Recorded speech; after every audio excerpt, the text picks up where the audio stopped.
ఆంధ్రప్రదేశ్లో కూటమి ప్రభుత్వం కొలువుదీరి అక్షరాల ఏడాది కావస్తోంది. ఈ ఏడాది పాలనతో ఇప్పుడు ఆంధ్రప్రదేశ్ రాష్ట్రం అభివృద్ధి బాటలో దూసుకు వెళ్తూ ఉంది. ఎన్నో కార్పొరేట్ కంపెనీలు కూడా ఆంధ్రప్రదేశ్లో పెట్టుబడులు పెట్టేందుకు సిద్ధమవుతూ ఉన్నాయి. ఆంధ్రప్రదేశ్ ప్రభుత్వంతో కొన్ని కార్పొరేట్ కంపెనీలు కూడా ఎంఓయూ కుదుర్చుకుంటూ ఉన్నాయి. ఇప్పటికే 8 లక్షల కోట్లకు పైగా ఆంధ్రప్రదేశ్కి పెట్టుబడులు వచ్చినట్లుగా కొన్ని లెక్కలు చెప్తున్నటువంటి నేపథ్యంలో ఇప్పుడు రిలయన్స్ సంస్థ కూడా ఆంధ్రప్రదేశ్లో భారీగా పెట్టుబడులు పెట్టబోతుంది అన్నట్లుగా కొన్ని వార్తలు వస్తున్న నేపథ్యంలో ఎంత పెద్ద మొత్తంలో ఆంధ్రప్రదేశ్లో రిలయన్స్ సంస్థ పెట్టుబడులు పెట్టబోతుంది, దాని ద్వారా ఎంతమందికి ఉపాధి దక్కబోతుంది అనేది పూర్తి స్థాయిలో విశ్లేషణ చేసుకుందాం. ప్రస్తుతం మనతో పాటున్నారు ప్రముఖ రాజకీయ విశ్లేషకులు, ప్రముఖ సీనియర్ జర్నలిస్ట్ డివిఎస్ గారు. సార్తో మాట్లాడదాం. సార్ నమస్తే. సార్ నమస్తే. రిలయన్స్ కంపెనీ ఇప్పుడు ఆంధ్రప్రదేశ్లో పెద్ద ఎత్తున భారీగా పెట్టుబడులు పెట్టేందుకు సిద్ధమైందని, అందుకు ఆంధ్రప్రదేశ్ ప్రభుత్వంతో కూడా ఎంఓయూ కుదుర్చుకునేందుకు సిద్ధమైనట్లుగా కొన్ని వార్తలు వస్తూ ఉన్నాయి. ఇంతకీ రిలయన్స్ కంపెనీ ఆంధ్రప్రదేశ్లో ఎన్ని కోట్ల రూపాయల పెట్టుబడులు పెట్టేందుకు సిద్ధమైంది, దాని ద్వారా ఎన్ని వేల మందికి ఉపాధి దక్కేటువంటి అవకాశం ఉందంటే ఏం చెప్తారు సార్? ఇవాళ రిలయన్స్ ఆంధ్రప్రదేశ్లో మనం చూసాం ఏంటి, దగ్గర దగ్గర బీసీజీ అదేంటి కంప్రెస్డ్ బయోగ్యాస్ ప్లాంట్స్ ఒక 500 పెడతాం. ఆల్రెడీ కొన్ని ఓపెనింగ్ కూడా జరిగాయి. ప్రకాశం జిల్లాలో కంప్రెస్డ్ బయోగ్యాస్ ప్లాంట్ని లోకేష్ కూడా మొన్న వెళ్ళి ప్రారంభించాడు. అంటే ఇవాళ 63,000 కోట్లు ఇది కంప్రెస్డ్ బయోగ్యాస్ ప్లాంట్స్ ద్వారా మరి పెడుతున్నారు. దగ్గర దగ్గర ఒక 50-60 మందికి అందులో ఉపాధి. అంటే ఆంధ్రప్రదేశ్ పైన ఇవాళ రిలయన్స్ ఏ విధంగా ఈ ప్రభుత్వం ఏర్పడిన వెంటనే మరి స్పీడప్ చేస్తుంది. గతంలో జగన్మోహన్ రెడ్డి వల్ల కాలేదు. గతంలో అంతకుముందు చంద్రబాబు రిలయన్స్ని తీసుకొచ్చి అక్కడ తిరుపతిలో, అక్కడ చిత్తూరు జిల్లాలో అక్కడ ప్లాంట్లు పెట్టాలనుకున్నా కూడా వాళ్ళు ఆగిపోయిన పరిస్థితి. ఎప్పుడైతే జగన్ ఓడిపోయాడో మళ్ళీ చంద్రబాబు సీఎం అయ్యాడో ఇప్పుడు మీరు ఇవాళ అంటారు కర్నూలు జిల్లాలో ఒక బెవరేజెస్ యూనిట్ 1,600 కోట్లతో ఇవాళ బెవరేజెస్ యూనిట్ పెడితే నీకు దగ్గర దగ్గర 3-4 వేల మందికి అందులో ఉపాధి. అంటే అటు కర్నూలు, కడప ఇవాళ రెన్యూవబుల్ ఎనర్జీ హబ్గా చేస్తున్నారు. మొన్న మనం చూసాం, మొన్న మాట్లాడుకున్నాం. ఒక రాయలసీమ 4 జిల్లాల్లోనే 1,56,000 కోట్ల పెట్టుబడులు, అంటే 12 నెలల్లో.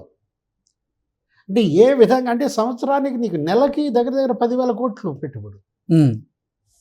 వాటి ద్వారా నీకు 1,25,000 మందికి ఉపాధి. అంటే ఒక్క సంవత్సరంలో రాయలసీమలో 1,25,000 మందికి ఉపాధి కోసం వాళ్ళు ఒప్పందాలు ఎంఓయూలు చేసుకున్నారంటే ఇంకా 4 ఏళ్ల గడువు. ఇదే స్పీడ్ కనుక రాబోయే 4 ఏళ్లలో కనుక కొనసాగించినట్లయితే నీకు కేవలం రాయలసీమ జిల్లాల్లోనే నీకు దగ్గర దగ్గర మరి ఒక 6 లక్షల మందికి ఉపాధి. అంటే వీళ్ళు 5 ఏళ్లలో 20 లక్షల మందికి ఉపాధి కల్పించాలని మేనిఫెస్టోలో పెట్టుకున్నారు.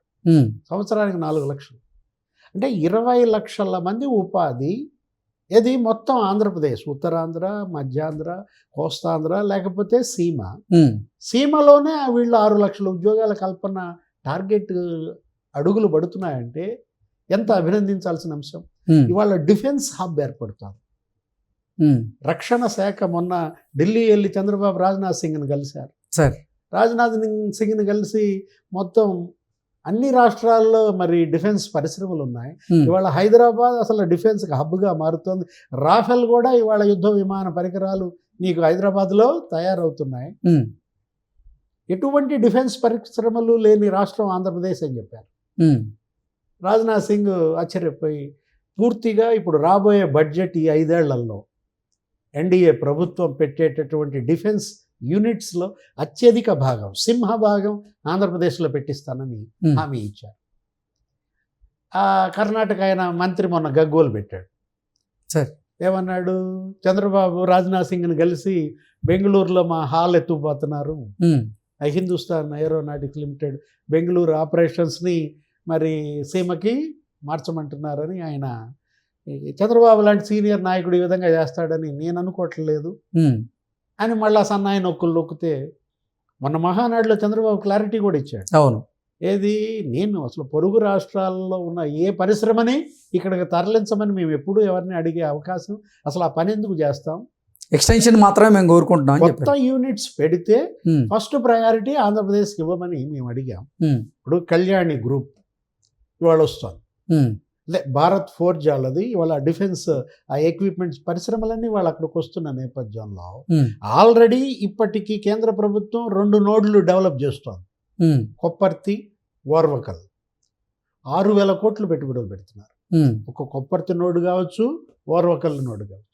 అంటే నీకు ఇప్పుడు 3 ఇండస్ట్రియల్ క్యారిడార్స్ ఒక రాష్ట్రంలో వెళ్ళడం ఇదే ఫస్ట్ టైం, ఇదే ఫస్ట్ స్టేట్ ఉమ్, ఆంధ్రప్రదేశ్. నీకు తెలిసిన ఐసీలు ఇండస్ట్రియల్ క్యారిడార్లు 2 గతంలో మనం అనుకున్నది. సార్. ఒకటేంటి విసిఐసి ఉమ్, అంటే విశాఖ చెన్నై ఇండస్ట్రియల్ క్యారిడార్, అది కోస్తా జిల్లాలకు అది బెనిఫిట్. ఉమ్, నెక్స్ట్ ఇదేంటి బెంగళూరు చెన్నై ఉమ్, విసిఐసి అనుకున్నాం. బెంగళూరు చెన్నై ఇండస్ట్రియల్ క్యారిడార్ ఇవాళ రాయలసీమ. ఉమ్, అట్లాంటిది ఇప్పుడు మరి హైదరాబాద్ను కూడా కలిపారు, ఉమ్, అది ఇంకొక ఇండస్ట్రియల్ క్యారిడార్ హెచ్బిఐసి. ఉమ్, హైదరాబాద్ బెంగళూరు ఇండస్ట్రియల్ క్యారిడార్లోనే ఇవి వస్తున్నాయి. ఉమ్, ఒకవైపు ఏమో మొబైల్ మ్యానుఫ్యాక్చరింగ్ హబ్గా తిరుపతి మారింది. ఉమ్, దేశంలో నీకు 10 ఫోన్లు తయారైతే 3 ఫోన్లు ఇక్కడే. ఉమ్, ఇప్పుడు ఫాక్స్కాన్, ఇప్పుడు దానికి అసలు గతంలో జగన్మోహన్ రెడ్డి హయాంలో వాళ్ళు ఎక్స్టెన్షన్ వేరే రాష్ట్రానికి పోదాం అనుకున్నారు. ఉమ్, రేవంత్ రెడ్డి కూడా పోయి గెలిచాడు ఢిల్లీలో ఫాక్స్కాన్ చైర్మన్.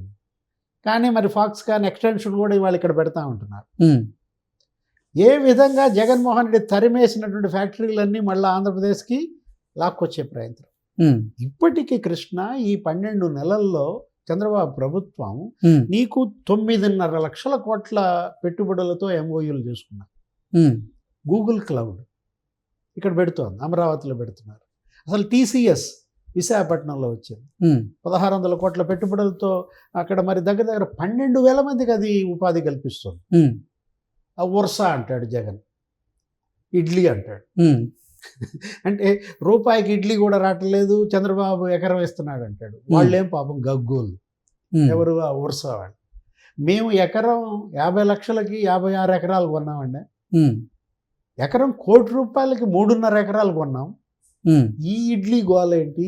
అతను అసలు జగన్మోహన్ రెడ్డి, భారతీ మేడం నీకు ఇడ్లీ పెట్టకపోతే అడుగు, ఉమ్, అంతేకాని ఇడ్లీ అని చెప్పి బయటకు వచ్చి ఉర్సాతో మాట్లాడద్దు. ఎందుకంటే ఉర్సా ఇవాళ తెలంగాణలో పెట్టుబడులు పెడుతుంది. ఉమ్, అక్కడ ఒక 5,000 కోట్లు, ఇక్కడ ఒక 5,000 కోట్లు.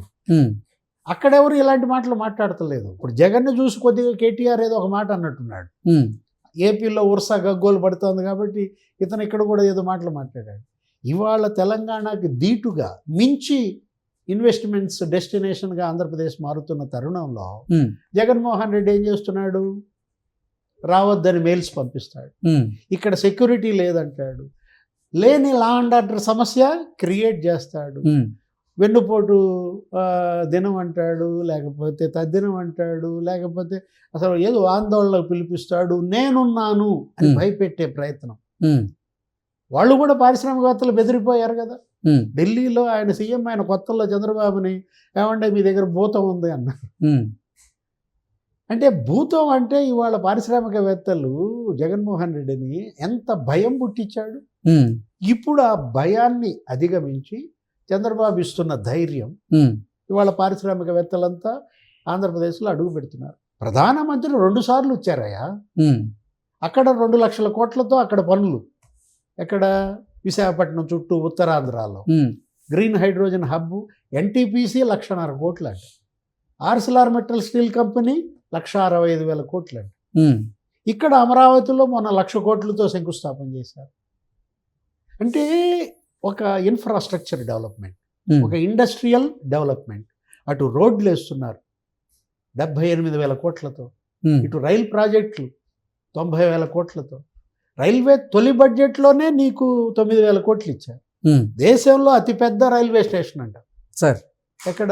ఆంధ్రప్రదేశ్, అది అమరావతి. ఉమ్, అసలు నీకు తెలంగాణ ఆంధ్రప్రదేశ్ కలుపుతూ నీకు ఆ ఎర్రుబాలెం, మరి ఇక్కడ నంబూరు రైల్వే లైన్ ఉమ్, 200 కోట్లు, 52 కిలోమీటర్ల రైల్వే లైన్. ఉమ్, ఇవాళ వీళ్ళు ఏది అడిగితే కేంద్రం అది ఇస్తోంది. చంద్రబాబు అడగటం, మోడీ ఇవ్వడం, ఉమ్, వరద, నిధుల వరద. అదే Hmm. జగన్మోహన్ రెడ్డి 5 ఏళ్ళు ఉమ్, ఆయన సొంత నిధులు, ఆయన ఖజానా నింపుకోవటం, రాష్ట్ర ఖజానా దోచేయడం అప్పటి పరిస్థితి. ఉమ్.